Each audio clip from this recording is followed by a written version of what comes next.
बड़ा झूठ बोल दिया। कहने लगी नवाज शरीफ अवाम के वोट से चौथी बार वजीर आजम बनेंगे और इस बार भी मुल्क ठीक करके दिखाएंगे वो।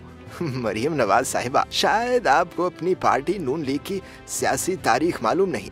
जरा बतलाएं तो सही कि नवाज शरीफ कब अवाम के वोटों से वजीर आजम या वजीर आला बने। उन्हें जनरल जिलानी सियासत में लाए थे। जनरल जिया ने उनकी सियासी परवरिश की और वजीर आला पंजाब बनवाया। उसके बाद जब वो पहली बार वजीर आजम बने तो क्या वो इलेक्शन शफाफ थे? बेनजीर भुट्टो शहीद के मैंडेट पर शबखून मार के नवाज शरीफ को वजीर आजम बनवाया गया था। और जब फरवरी 1997 में नवाज शरीफ दूसरी बार वजीर आजम बने थे तो वो इलेक्शन शायद पाकिस्तान की तारीख के सबसे मुतनाज़ा इलेक्शंस थे। ऐसा झुर्लू फेरा गया था कि पीपल्स पार्टी पंजाब में एमएनए की एक सीट भी न जीत पाई थी।